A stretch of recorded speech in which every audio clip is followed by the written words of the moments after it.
News for Life está começando agora falando sobre o assunto do momento, as vacinas. Aqui nos Estados Unidos, como em todos os lugares que elas vão chegando, o primeiro momento é de um certo alívio e esperança depois de 9 meses de pandemia de Covid-19 que causou tanto mal a toda a humanidade. Seja pelos efeitos diretos e mortais do vírus, como pelos danos psicológicos e econômicos que causou. Uma verdadeira devastação digna do mais aterrador filme de ficção que saiu das telas para assombrar a realidade do planeta. Mesmo com a vacina, o momento ainda é de muita paciência, sabedoria e resignação, pois estamos começando um novo ciclo dessa pandemia.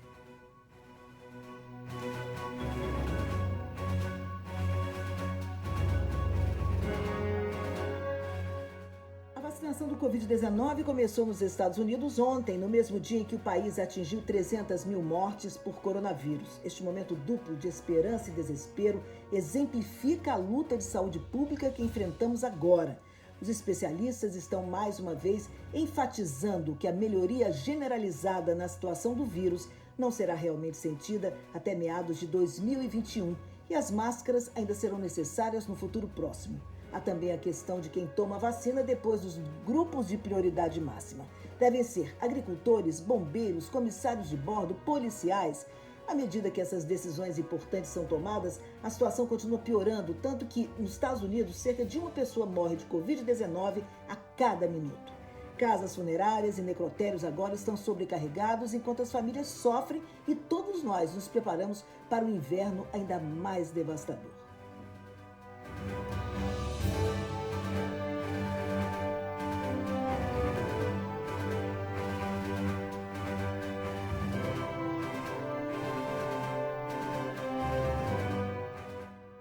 Naturalmente, com a chegada das vacinas, surgem as dúvidas e os grupos polarizados. Os mais incrédulos dizem que não vão tomá-las de jeito nenhum.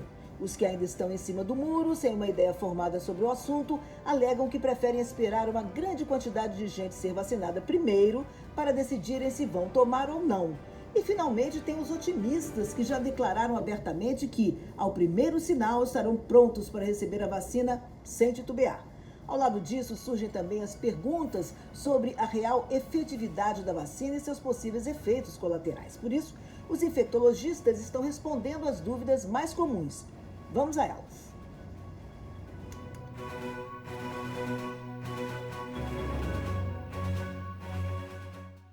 Essas perguntas a seguir foram elaboradas pela NBC e feitas ao Dr. Peter Marks, um importante cientista do FDA. Primeira pergunta. A vacina pode transmitir o Covid? Absolutamente não, respondeu o especialista.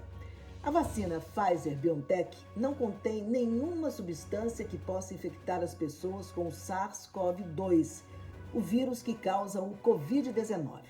Na verdade, nenhuma das vacinas em desenvolvimento nos Estados Unidos usa vírus vivo, então não há chance da vacina transmitir o vírus, de acordo com os Centros de Controle e Prevenção de Doenças.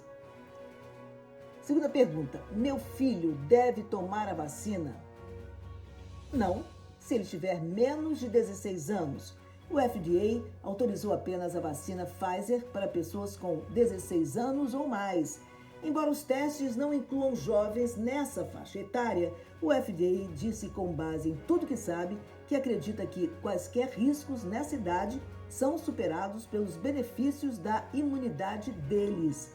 Os testes estão em andamento com crianças mais novas e esses resultados serão analisados antes que a idade mínima para esta ou outras vacinas seja reduzida para menos de 16 anos. Terceira pergunta: e quantas pessoas com alergias graves? O FDA disse que a vacina Pfizer não deve ser administrada a indivíduos com histórico conhecido de reação alérgica grave. Por exemplo, anafilaxia, o chamado choque anafilático. Portanto, as pessoas que têm alergia a alimentos, insetos ou outras substâncias devem consultar um médico antes de tomá-la. E apenas no caso da vacina causar reações graves, o FDA, por enquanto, está exigindo que o tratamento médico apropriado usado para controlar reações alérgicas imediatas deve estar sempre e imediatamente disponível onde quer que a vacina esteja sendo administrada, no caso de ocorrer uma reação anafilática aguda, disse à NBC o Dr. Peter Marks. Quarta pergunta: que efeitos colaterais podem ocorrer? Nada grave, segundo o FDA, com base nos ensaios. Algumas reações possíveis incluem dor no local da injeção, inchaço ou vermelhidão, fadiga ou dor de cabeça. As menos prováveis são dores musculares, calafrios, dores nas articulações ou febre. Quinta pergunta: as mulheres grávidas devem tomar a vacina? O FDA responde: não está proibindo mulheres grávidas de receberem a vacina, mas o Dr. Marks disse que não é recomendável, pelo menos por enquanto. O doutor explica que, como acontece com as crianças, a cautela se baseia na falta de dados suficientes dos estudos sobre como a vacina afetaria as mulheres grávidas, porque elas não foram inscritas nos estudos se estivessem grávidas no momento da aplicação. Além disso, como acontece com crianças menores de 16 anos, estudos são ou serão realizados em breve, incluindo gestantes. Agora vamos à sexta pergunta.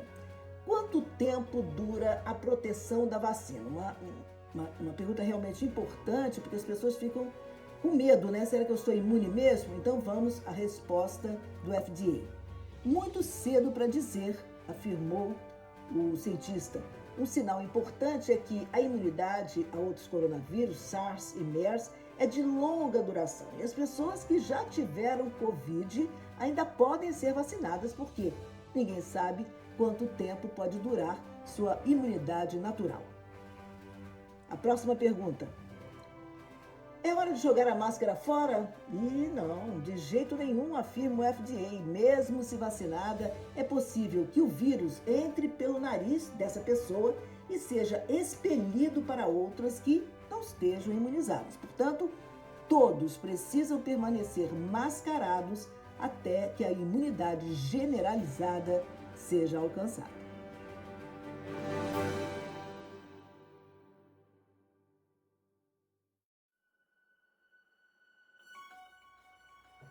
A Inglaterra já detectou mais de 1.000 casos de mutação do coronavírus. Londres vai adotar restrições mais duras contra o Covid-19 para conter o aumento de casos.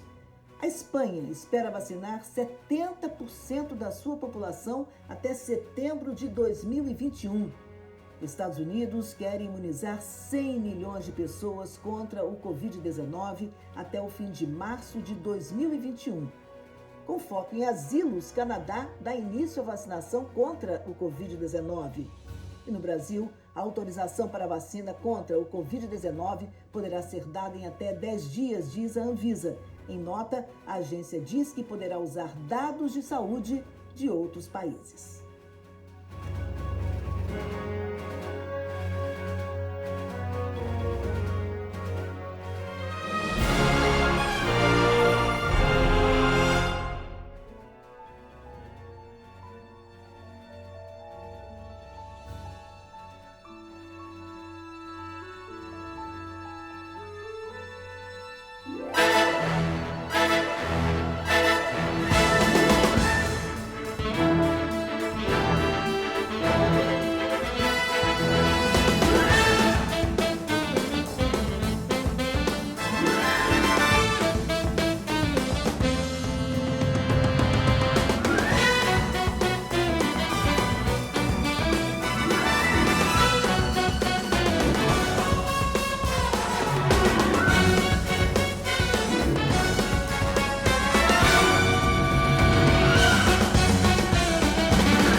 Esperado, o presidente eleito Joe Biden foi declarado vencedor da eleição de 2020, quando o colégio eleitoral votou ontem. Não houve surpresas e o processo levou aliados do GOP mais relutantes a reconhecer a vitória de Biden. No entanto, outros republicanos que ainda se recusam a cair na real ainda têm uma esperança, embora que remota, de interromper o processo eleitoral quando o Congresso contar formalmente os votos em 6 de janeiro. Enquanto isso, o procurador-geral William Barr anunciou que vai renunciar semana que vem. Barr vinha sendo um forte defensor do presidente Trump durante seu período de governo, cumprindo sua mensagem de lei e ordem. Mas ele também desferiu o golpe mais certeiro na contínua negação das eleições de Trump, quando disse no início deste mês que o Departamento de Justiça não tinha visto nenhuma evidência de fraude eleitoral generalizada, o que fez o procurador-geral entrar rapidamente na lista de desafetos de Trump por ter desmentido as falsas alegações de fraude sustentadas insistentemente pelo presidente.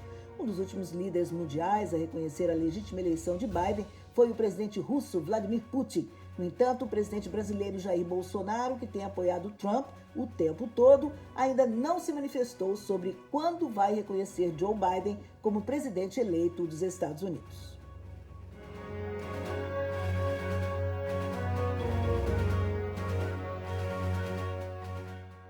O presidente Donald Trump está deixando a Casa Branca, mas não vai desaparecer silenciosamente, não. Depois de fracassar em seus esforços legais para reverter sua derrota eleitoral em 3 de novembro para o democrata Joe Biden, Trump retornará à vida privada em 20 de janeiro com uma variedade de oportunidades. Elas incluem outra corrida pela Casa Branca em 2024, como ele anunciou, ou novas atividades na mídia, mas essas oportunidades estão ameaçadas por potenciais riscos legais e desafios de negócios. Apenas uma coisa é certa: a sede de Trump pelos holofotes vai garantir que ele não siga os passos do ex-presidente George Bush, que discretamente começou a pintar, ou Jimmy Carter, com seu ativismo global. O futuro de Trump, assim como sua presidência, provavelmente será barulhento, ousado e desafiador. Também não estará inteiramente sob seu controle. Ele enfrenta uma série de ações judiciais civis e criminais relacionadas aos negócios da sua família e suas atividades antes de assumir o cargo de presidente, que podem se acelerar uma vez que ele perca as proteções legais concedidas ao ocupante do Salão Oval da Casa Branca. Numa atitude considerada antidemocrática, Trump até mesmo discutiu não comparecer à posse de Biden e anunciar sua corrida para a presidência de 2024 naquele mesmo dia de um outro lugar, um movimento que lhe permitiria continuar os comícios de campanha ruidosos e cheios de acusações a seus rivais que marcaram suas campanhas em 2016 e agora em 2020. Isso complicaria a vida de uma longa lista de outros republicanos que consideram uma disputa em 2024, incluindo o vice-presidente Mike Pence, o ex-embaixador da ONU Nikki Haley e os senadores Marco Rubio e Tom Cotton, que teriam que avaliar se enfrentariam Trump. A Constituição dos Estados Unidos permite que os presidentes sejam eleitos 2 vezes e os mandatos não precisam ser consecutivos. E Trump já anunciou que fará o impossível para voltar a chefiar a mais poderosa nação do mundo.